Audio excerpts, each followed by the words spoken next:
This podcast is for general informational, educational purposes only and is not to be considered medical advice for any particular patient. Clinicians must rely on their own informed clinical judgments when making recommendations for their patients.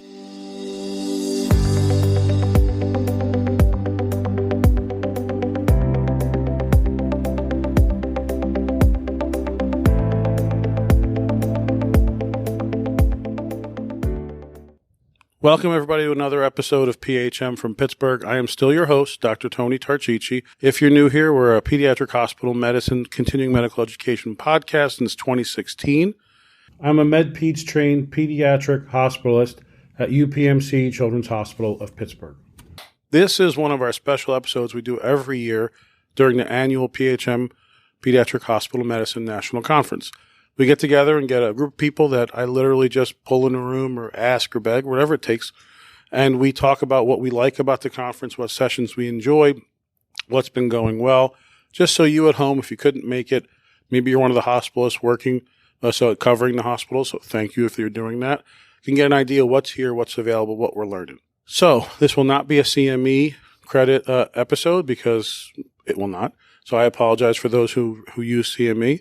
But as always, we thank the University of Pittsburgh and UPMC Children's Hospital of Pittsburgh for sponsoring this. So you know who I am. What we're going to do is pass the microphone around, and whomever our guest is, they're going to introduce themselves and tell you a little bit about them and talk about what they liked at the conference, what they're learning, and anything. All right. Dr. O'Connor, it's your first. Hello, my name is Katie Connor. I'm a current second-year PHM fellow at Nationwide Children's in Columbus, Ohio. And I've liked a lot of the different sessions that I've gone to so far. I think yesterday I went to an ultrasound-guided lumbar puncture session, which was really cool because I had a student, I actually just did an LP last week, and a student asked me about using ultrasound, and I really didn't have much to say because I've never used it and didn't know how it worked. So it was really cool to learn a little bit more about that. And then also did an antimicrobial stewardship session and learned basically that the nasal MRSA PCRs can be used to narrow antibiotics and more than just pneumonia, which was really interesting. So yeah, it's been great. Now, for those of you listening there, I do have a disclosure, which we don't normally do, but I am chair of the conference planning committee this year, so I'm the AAP chair. So all of our guests have been told if they talk badly about me or the conference, their microphones will be cut off completely. I'm just kidding. Okay. And now we'll pass to our next guest. I feel like that disclaimer was probably for me. This is Kishore Vellody. I work at Children's Hospital of Pittsburgh along with Tony, and I am the reason for this podcast, Tony. I don't know if you've mentioned that quite yet, but Tony came into my office many years ago and said, "What's a podcast?" And wouldn't you know, this is where the hospital medicine podcast came from. So that is true. Yes. That's very true. So I have to say I've really enjoyed the conference so far. A couple of sessions that I went to today I think really stuck out. One was the things we do for no reason, which has nothing actually to do, as they said, with the Journal of Hospital Medicine articles by the same title, but they liked to pay homage to it, as they said. But we talked about failure to thrive and all the things that we do that we don't have to do, like sending labs, far too many labs often, even doing things like checking daily weights and putting a lot of weight into our decision making based on word choices that we use when we say things like failure to thrive, or what it used to be known as like maternal deprivation syndrome, and all these judgy kind of terminologies, and talking about different terms we should use as we talk about it. I thought that was great. But really, my favorite was I went to oral clinical conundrums today. And just thought I would just sit and listen to some case presentations. But sure enough, the first two were on Down syndrome, which is my favorite topic because that's the other half of what I do at Children's in Pittsburgh. The greatest podcast actually is the Down Syndrome Center podcast that comes out of Children's. But we talked about the first two cases were patients with Down syndrome. The first one had Norwegian scabies. Dr. Tarchichi, do you know what Norwegian scabies is? I did not before that session. Yeah. I was sitting across from you, and that was a very good session. That was a good session. Really good session. Norwegian scabies had nothing really to do with Down syndrome, but it was kind of cool to learn about that. And then the next case was a young guy with Graves' disease and thyroid storm after having a dental procedure. So it was a really, really cool conference so far. Thank you for inviting me to the second best podcast in the world. You are welcome. Well, first I want to thank Tony for inviting me, but it was actually Dr. Chiu who first kind of told me, hey, what are you doing in between sessions? You want to come join this podcast? I'm like, okay, why not? I've always wanted to meet Dr. Tarchichi. So here's my opportunity to do that. But what I want to say is my name is Anna Ogena. I'm a pediatric hospitalist at Alaska Native Medical Center in Anchorage, Alaska. So yes, I'm still a little bit sleep deprived. Sleep-wake cycle is a little bit whacked. Given that the sessions are at 7 a.m. But what I do love about PHM, first of all, the plenary sessions have been excellent so far. The foundations, the one that Drs. Roberts and Odolini did, which was celebrating the past and visioning the future. So it's always nice to have people bring up the historical perspective of PHM. And I do recall coming to PHM back in, when was it, in Minnesota? But I think it was like kind of late 2000s, but really where the turning point for me to come into PHM and wanting to continue to come to PHM was the 2015 San Antonio PHM, where our beloved Jeff Brown had pulled me in from the lobby and said, Anna, why don't you come just join us at the Community Hospitalist Subcommittee pre-meeting? And it was there that, I've met some great people that I continue to connect with year after year. That's where I first met Rachel Merrick, Julia Arana from Tennessee, and Beth Nat from Connecticut. And so I really look forward to the pre-sessions, actually, because it's a chance to reconnect with peers, colleagues, and friends. And this session, we talked about how to get your community hospital program to be a site for fellowship programs. And so, at Alaska Native Medical Center, ANMC, I think we have a really target-rich learning environment for our fellows and residents, for that matter. Don't let the logistical, geographic challenges scare you. But I feel like with our broad spectrum of care that we provide at ANMC, I think we have something to really offer our fellows and residents in terms of education and clinical experience. So, like I said, I really enjoy the networking part of PHM. Not to say that all the clinical sessions, the workshops haven't been fantastic as well, but. Well, we definitely understand now. I mean, networking is some of the best part of it. But thank you for coming. I did not know you're from Alaska. I just came back from there. Please tell me it wasn't a cruise. There are other ways to enjoy the. It was a cruise. Okay, no, not that I'm knocking cruises. I'm just saying, I know that. Okay. We're keeping this in. All right.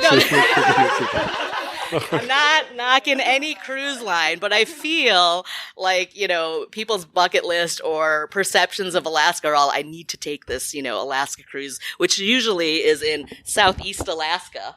And if you can't see what I'm doing right now, I'm making a little map of Alaska with my right hand to show you the state of Alaska and where, how big it is. And where you should be going instead is flying into Anchorage and using that as your home base instead of, but like I said, if cruising is your thing, do the cruises, But I also suggest that if you're going to, I would suggest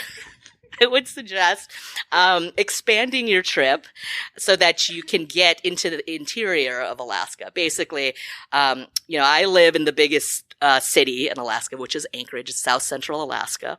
It has half the population of Alaska, which isn't even 1 million people. But you can use Anchorage as your kind of home base. Rent a car or vehicle of choice, an RV. Drive down to the Kenai Peninsula if you love to fish, love to hike. I mean, you have all sorts of opportunity to do outdoor activities. And I mean, you can be hiking at 11 p.m. and the sky is as clear and blue as if, it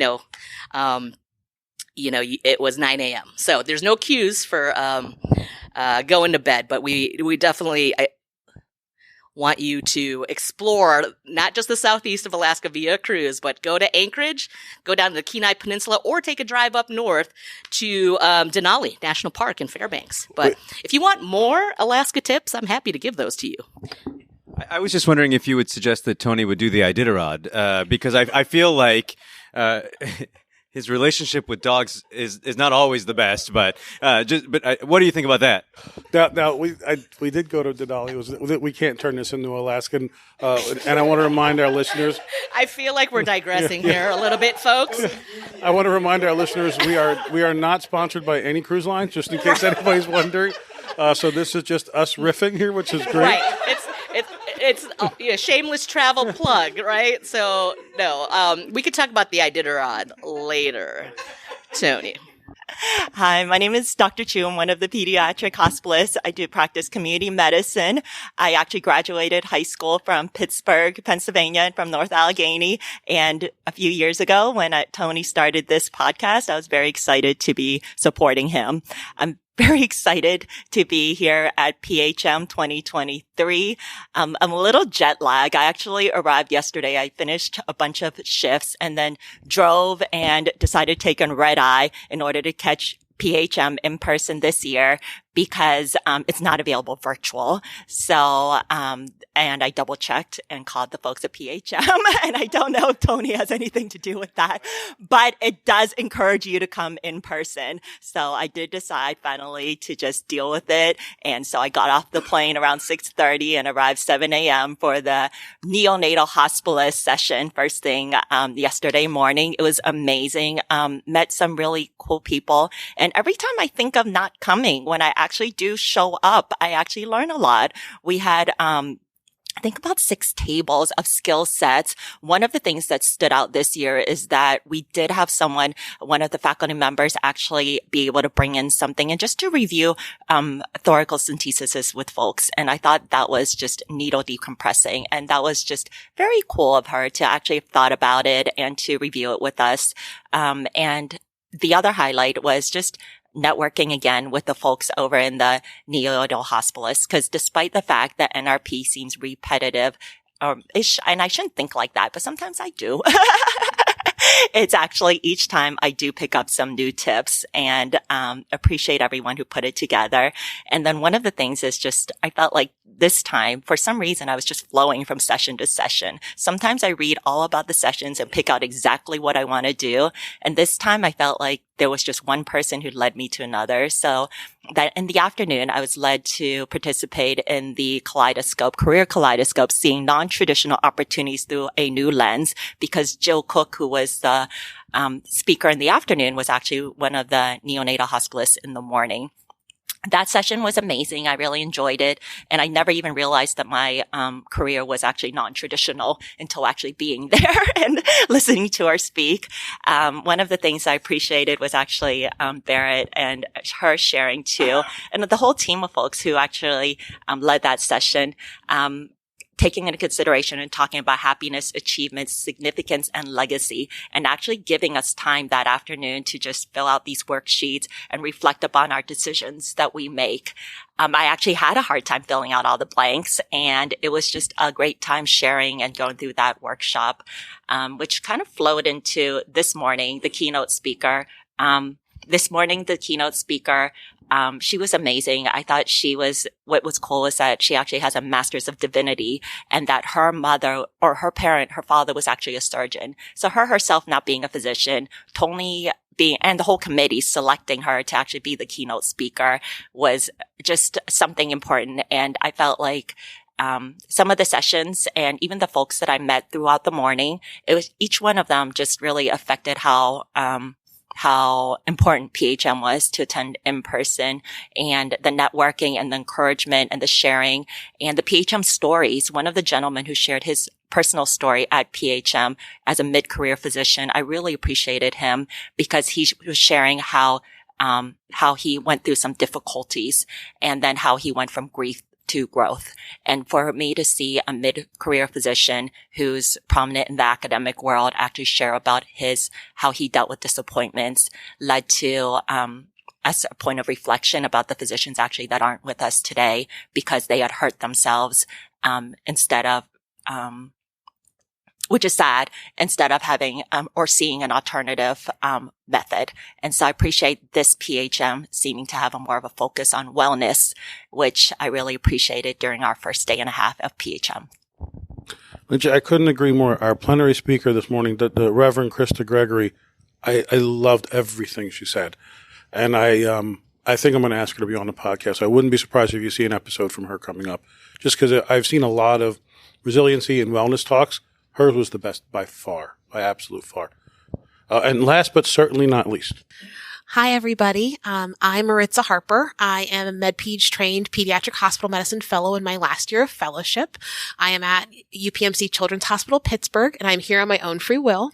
I will say that is on my bucket list to be on the podcast, so check. So this is actually my first PHM I've got to attend in person. I've only gotten to attend it virtually previously, and then last year I didn't get to go. And so it's been really great. One, just networking, Fellows Conference was before the main conference, and so it was great to just meet other fellows, kind of just seeing people you've met before and connecting and just all hearing what other people are doing and spitballing and everything else like that regarding scholarly work and just figuring out life. That was really amazing. And then the session that has really been sticking with me specifically was the one I did yesterday about creating a therapeutic environment for adolescents with behavioral health needs. Specifically, there's a patient in mind that we've been dealing with over the past couple months at Pittsburgh who has syndrome. And it's been a behavioral challenge for months with this child, and it's not his fault. And so hearing this group of people from Washington University talk about just structured plans and behavioral health plans and, how do we deal with this? How do we kind of make these systems in place to help these children who are not doing these behaviors because something's wrong with them, but they're children, but they are ill. They have these, they're autistic, they're, suicidal, all these other things. As hospitalists, what techniques that we can use in the support of our support therapists, OT, child life, and things like that to help provide support for these children was amazing. And it gave me hope that in this circumstance that we're dealing with in Pittsburgh, that, hey, there's way, it's really hard. Being a hospitalist is really hard. But having so many different hospitalists who've had so many different experiences, sharing the experiences that they've had, picking a large group of people's brains about how do I figure this out and things like that has just been wonderful. And it's been really great to be. Well, I don't know of a better way to end this episode. Thank you all for listening and joining. Thank the five of you for coming out. I really appreciate it. This has been great. And I hope we have another great time today and tomorrow. And then Sunday we're done. And hopefully we get another episode out and 5 new or the same people can come back. Everyone, thanks a lot for listening. Have a great day, everybody. Thank you for listening.